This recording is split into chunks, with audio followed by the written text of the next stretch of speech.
beautiful and plain and young and old. Hello, everyone, and welcome to Love Has Many Faces today. I'm bringing back one of our wonderful return guests who always has so much interesting info, useful info to share. We're very happy to be welcoming back Annette Lanker from Holy Cow Critters. And we'll be starting up our discussion with her in just a moment or two. Just want to give you a couple of quick heads ups. Reminder for maybe those who haven't tuned in for a while.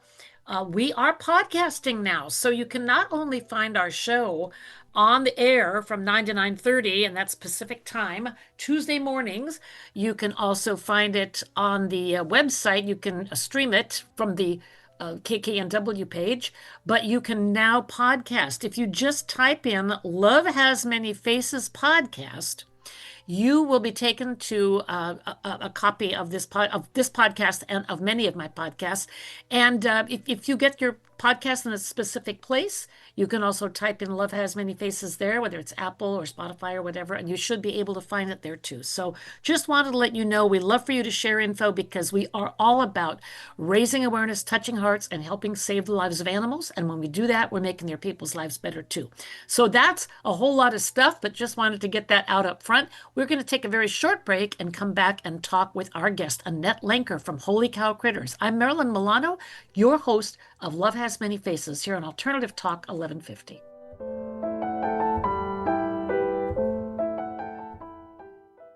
This is Martha Norwalk. Every Sunday morning, beginning at 9 a.m., thanks in part to the Ananda Institute of Living Yoga, we cover the world of animals. This week, that's an encore presentation. Tune in to hear our last show with Dr. Nels and Linda Rasmussen. Together, they helped callers and their animal friends with emotional, behavioral, and physical issues, and you can receive a surrogate just by listening and following along with Linda's instructions. Hope you can join us, Martha Norwalk's Animal World, Sunday morning, 9 a.m. to noon, right here on Alternative Talk, AM 1150. Alternative Talk, 1150 on AM, 98.9 HD3 on HD, 1150 kknw.com on the web. Welcome back to Love Has Many Faces. I am excited to be here with a returning guest, Annette Lanker of Holy Cow Critters. Annette, welcome. Thank you so much for having me back, Marilyn. Well, you've always got such great info and just stuff that's really basically usable for every pet lover out there pretty much. So, we are getting close to the holidays. You have taught pet CPR. You've talked about hazards in the past. I thought we could just revisit that topic, starting out with some of the hazards, things to be aware of, and then we can touch briefly on CPR and maybe life-saving things that we can do if one of our pets should happen to get themselves into a bit of a pickle. You bet. Well, I always refer to this time of year as the eating holidays because it's time that we spend with our family and friends, or even if we're just by ourselves, we're usually seeking some sort of comfort. And so we tend to kind of veer towards those comfort type foods, but a lot of those comfort foods tend to be a little bit fatty. And if we're sharing them with our pets, one of the things to really keep in mind is that our pets can't do as much fat as we tend to put into our bodies a lot of times. Right. And there's nothing worse than spending the Thanksgiving or Christmas day with your family and then having to spend the evening or the night at the emergency veterinary clinic because your dog or cat is suffering from pancreatitis. So Yes. if you do want to share some of your holiday food with them, keep in mind that they need to be really lean cuts of meat, fruits and vegetables, maybe before they've been cooked or at least before they've added any seasoning or sugar or things like that. So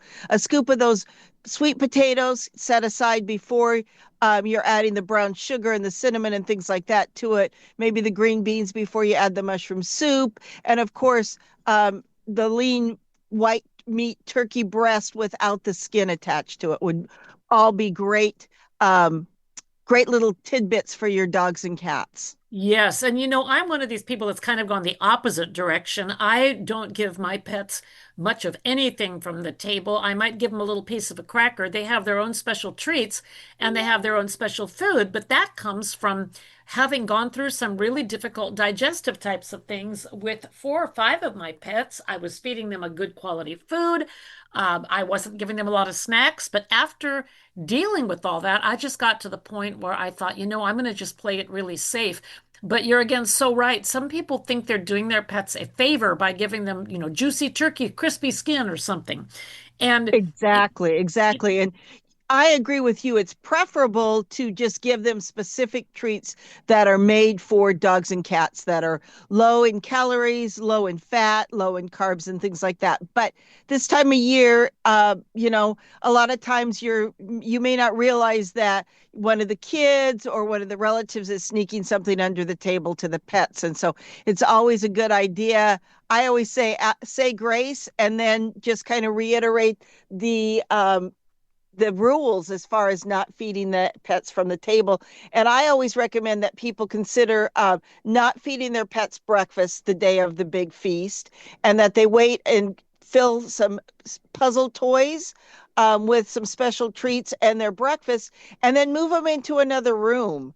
And give them their treats, then their breakfast, their puzzle toys, and make them be able to get the food out of the puzzle toys. And that keeps them active while they're trying to get the food out of there, and it mentally stimulates them at the same time, and so gives them something to do that will hopefully keep them busy for at least the majority of the time that we're eating. I know at our house we tend to spend a lot of time around the table visiting and chatting and things like that, so usually our pets finish with their puzzle toys before we finish and are ready to get away from the table, but by that time most of the food is been consumed, and so we don't have anything to share with them. well, I think that's a really creative suggestion. And Annette, I mean, and everybody's situation is different. I remember growing up, we had dogs, but back when I was a kid, back in the 60s, um, a lot of the times the dogs were outside. I mean, I hate to say that because my dogs live inside with me, share my bed, and I mean, they're totally pampered and spoiled.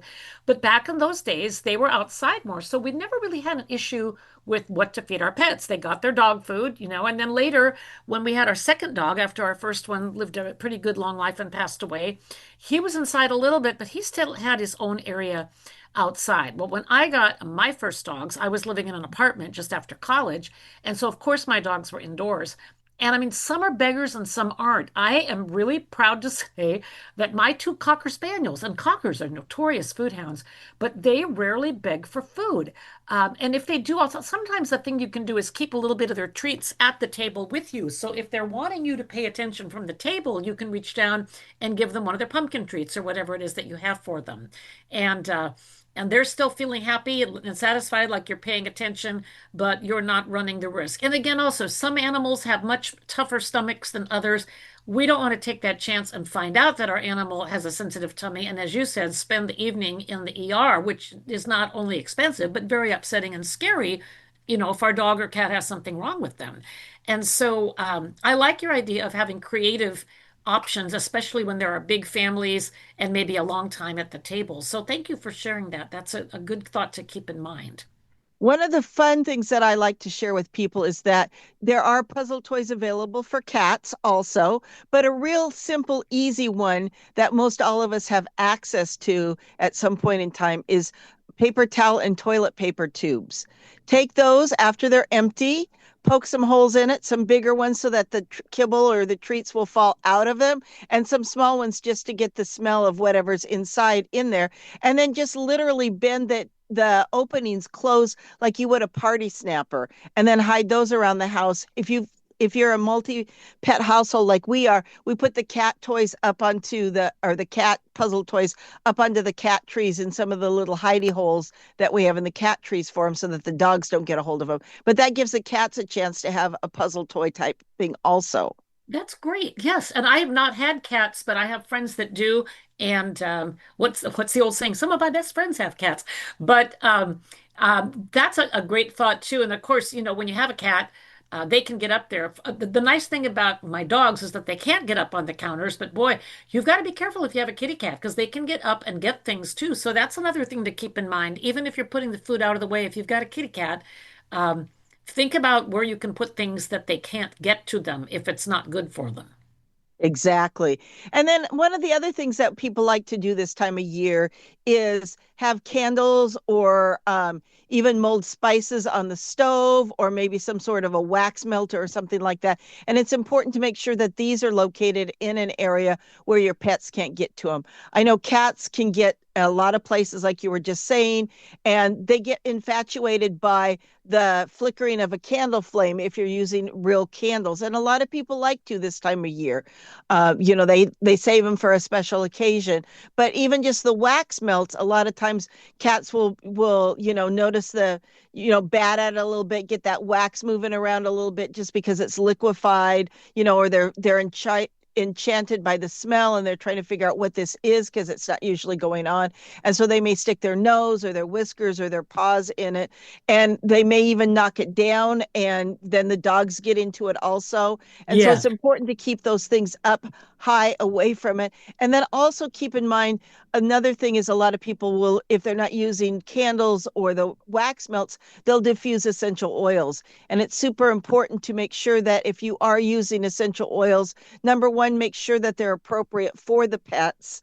And I'm always happy to chat with people about that. And there's a lot of resources out there, but make sure that the pets have a way to get away from it in case it's something that's a little overwhelming for them. So don't put it in like an office space and have your dog in there while you're doing Zoom calls, for instance, and diffusing essential oils. And then your dog may get overwhelmed by the smell, because just because it smells good to us at that level, their sense of smell is so much more, like 100 times more intense than ours is. And so why it's not overwhelming to us, it's actually nice and comforting. It may be overwhelming to them, and they may need a chance to get away from it. And so having the door cracked so that they can leave when they get overwhelmed is super important. That's really a good thought as well. And I've read somewhere, maybe it was something a friend sent me just this morning, about how a dog can sniff out like a teaspoon of sugar in just bunches of gallons of water. I don't remember now if the number was 10,000 gallons or 1,000 gallons, but I mean, they're really able to tell. And I said, well, that explains why they won't drink the water if I try to put the dental product in it, because I was trying to use a dental product to just keep their teeth better. And Right. they won't drink, they won't use it. So I'm like, well, now what? But yes, certainly scents can be overwhelming. And your point about making sure that whatever essential oils are used are okay for pets, because some of them are not, and there have been some things published about that. Now, aside from scents and things that animals can eat or foods that aren't good for them, what do you find are some of the other hazards around the holidays? I know plants, poinsettias can be an issue, but what about other Exactly. things? I was just going to mention poinsettias are really important to keep those out of the way. Christmas cactus are usually not toxic, but if they're ingested in too large of a quantity, they can be. And they tend to bloom this time of year, and the flowers can drop off. And so it's important to make sure and pick those up so that the dogs and cats don't get into those sorts of things also. And then Christmas trees, the Christmas tree water, if you're using a live tree and water, the additives that we add in the water to keep the tree fresh longer, those can be very toxic to the animals also. And I know for growing up, our pets always like to lay underneath the Christmas tree and just kind of stare at the lights blinking on and off. And a lot of times they would try to get into that water. Well, back in when I was young, we didn't have all those additives to add to the water. You just changed the water out frequently during the holiday season. Right. So we never added anything to it. But nowadays, there's so many products out there on the market, and a lot of those can be toxic to your pet. So just make sure that the covering the water, if you're using a real plant, a real tree, so that they can't get into that at all. Maybe you need to wrap some plastic around it so they're not able to get in that. And then secure the tree. We've got a new kitten at home, and he is up into everything. And Mm, so we need to make sure that our tree is not going to be able to be knocked over. Number one, we don't want any of the ornaments damaged, but if they're breaking, then dogs or cats can step on them, and they can get injured and cut from some of the glass ornaments and things like that. And so you want to make sure, maybe you have to try a little bit of wire and tack it onto the wall just like you would, or use some of those command hook kind of things that you can attach the tree in at several different areas so that it can't tip over real easily if the cat gets up into the tree or the dogs get a little excited about it. Because we put these balls on there, and then we spend all the rest of the year throwing balls and trying to get our dogs to go fetch them and bring them to us. And then this time of year, don't climb the tree that we suddenly brought in the house. Don't grab those balls off the tree that look really enticing to you. Leave the sparkly shiny things alone. Yes. And so it's really confusing for our pets. And Yes. then also the extension cords, the plugging in of the lights. If our pets are chewing on those cords, they can burn the roof of their mouths. And that Oh, can definitely be something that needs a vet visit. They can actually electrocute or shock themselves. there's just so many things. Now, what do you think of stuff like bitter apple and other things that you can spray on the cords to discourage chewing? What's your thought on those products? So I have not had a great deal of success with that. I've tried a lot of different products over the years. And I've tried things like, Tabasco and things like that, even. And usually we have one or two dogs that just really don't seem to care one way or the other and will chew whatever. And so we actually get those. I don't know exactly how to describe them, but they're called cord covers, and they're made to protect the cord so that the animals can't chew them as easily.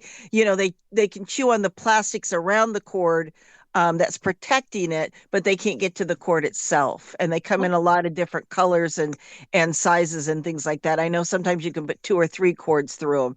Um, they come, usually about a half an inch maybe diameter, and then you can stick the cords in there so they're protected. That way they don't Okay. get stepped on and they don't get chewed on. I don't think I'd even heard of those, and I've had dogs forever. So, I mean, that's really good to know. I mean, doggies or kitties, we want to protect them from all these things that they're curious and they're interested. Now, in my case, I tried bringing home fresh trees a couple times when I first moved in here many, many, many, many years ago. And I had a lot of stairs, and it was just too much of a headache. And the other thing was the needles would fall off, and I Yes. didn't want my dogs eating the pine needles. So I went to the artificial tree for that reason. Now, it's interesting. I just have my two girls now. My sweet little Tux at 15 passed away a few months ago. I Loved that saw little that. I'm guy. so Had him. sorry. He was such a funny boy, but he was a mischievous guy too. And what he used to try to do was go around the bottom of my little tree and pull off an ornament or two.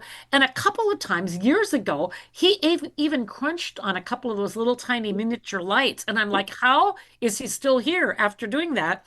Um, but I couldn't believe it. I'm like, Tux, did you just eat a small light bulb? So I wound up taking everything off the bottom of the tree and trying to put it up on a little pedestal. We'll see how things go this year because Fire and Calla have not shown a propensity for digesting things from the tree, and we'll see how they respond. But I watch them like a hawk, and they're never around anything like that if I have to leave the house. That's another thing. If I leave the house, they have their own area that they stay in.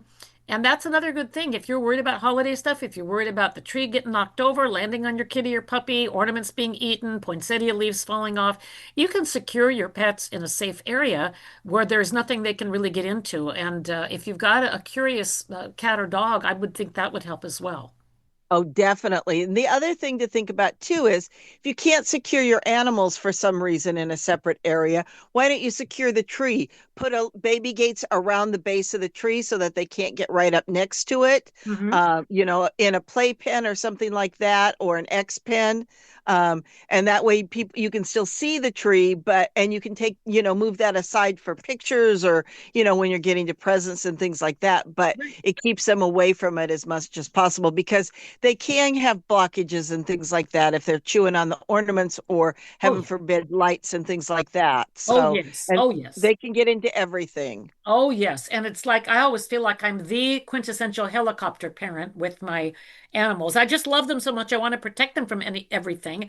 But even that being said, you can still, you can be putting your vitamins on a plate and drop one. I mean, there's just you can be the most perfect aware pet parent and things can still happen. So with that being said, I'm going to pause for a minute and just reiterate what your website is so people can go there. It is holycowcritters.com. Do I still have that correct?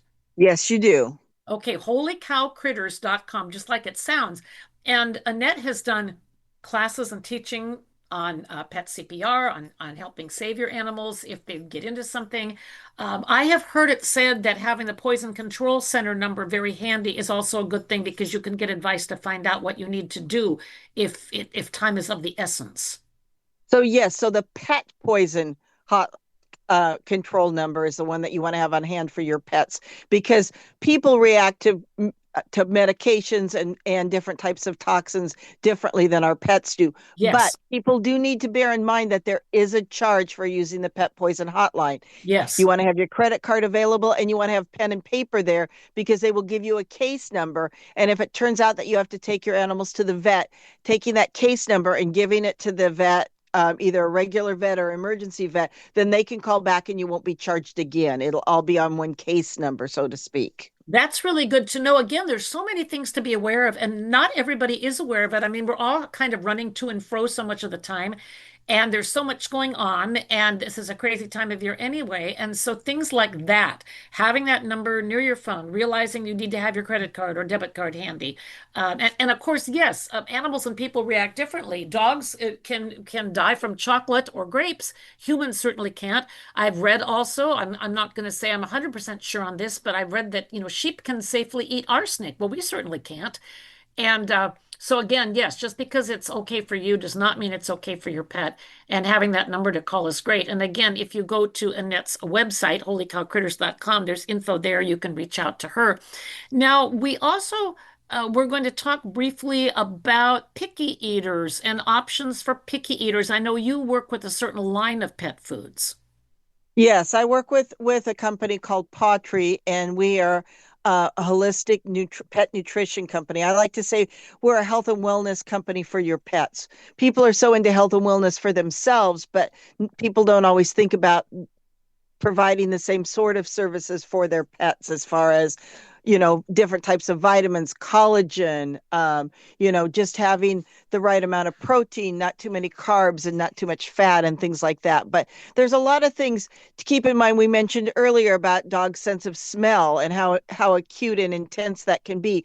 Well, as they age, it tends to decrease over time, just like the vision starts to decrease, the hearing starts to decrease. Well, when they can't smell the food, think about when you have a head cold and you're all stuffy, nothing seems to feel, sound good to eat. Well, it's the No. same sort of thing for them when they can't really smell their food as much as they used to. They may just walk away from it. They're not as interested in it. And so sometimes we have to do little things to entice it. And there's a lot of different products that are out there on the market as far as sauces and toppings and things like that. But sometimes it can be just as simple as maybe crumbling a little bit of freeze-dried raw food on top of it, maybe adding some fruits and vegetables instead that are animal appropriate, just things that are going to smell a little bit more enticing for them.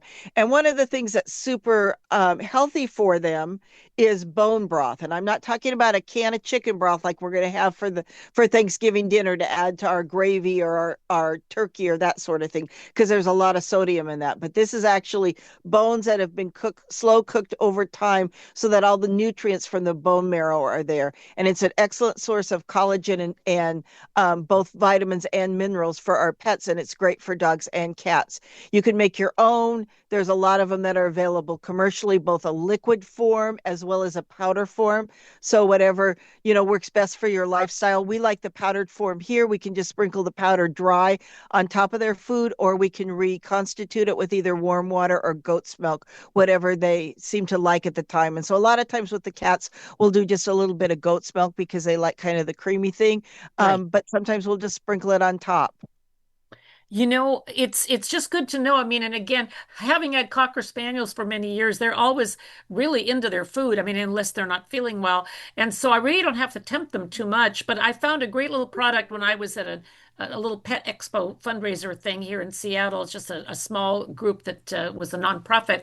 And one of the companies had little sprinkles that you could open up and just sprinkle on top of the food. Now, again, my dogs don't have any trouble going for their food, but I thought this was a cute treat too. Yeah, so And Pottery has one of those that's freeze-dried fruits and vegetables. So there's no excess fat in it at all. There's a little bit of a protein source, but there's just barely any calories to it. So if you've got an overweight pet that you're trying to get to eat maybe one of the diet foods that Yes. the vets prescribe sometimes. They're Yes. not usually super palatable, in my opinion. They don't smell really good. They don't look really good, but they can be good for your pets if they need to lose weight. And so sometimes you need to entice them to eat something like that. And so this is great because it doesn't have the extra calories added to it. Well, that's outstanding. Now, again, as usual, and I always say this, I know I sound like a broken record, but we have just about run out of time here because when we're talking about things that interest us and that we love and we're passionate about our pets, time goes quickly. I just wondered if you had any last quick thoughts for our listeners today.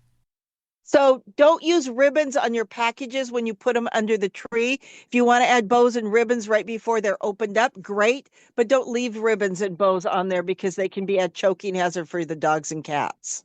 Okay, another good tip. Like I said, Annette always has wonderful information, and you can go to holycowcritters.com and learn more or get in touch with them. Thank you. We have been talking to Annette Lanker. It's always a pleasure. You have such good info for folks. So thank you again, and we will definitely bring you back. Thank you so much again, Marilyn. Okay, we'll take a short break and come right back. This is Marilyn Milano. You're listening to Love Has Many Faces on Alternative Talk 1150.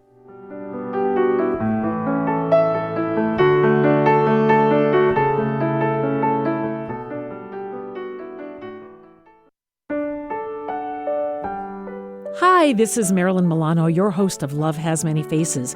The music that you're hearing during this show every week is exclusively original music from my own CDs.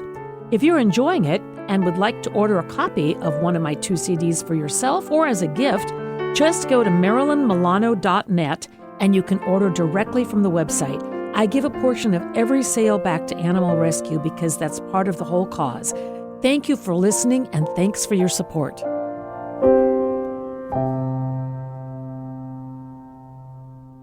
Alternative Talk 1150, the talk of the sound. Welcome back to Love Has Many Faces. I'm your host, Marilyn Milano. This is Alternative Talk 1150, and we just had a wonderful and informative conversation with Annette Lanker of Holy Cow Critters. Again, that website, if you didn't get it, holycowcritters.com.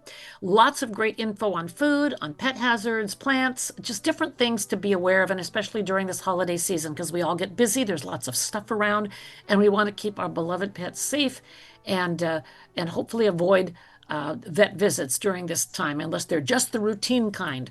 So that's what we've got for today. A reminder, we do podcast, and a reminder also that we are on the air from 9 to 9:30 Pacific time every Tuesday morning. So thank you for listening. I hope you have a wonderful holiday season and a wonderful holiday week, and we will see you next time.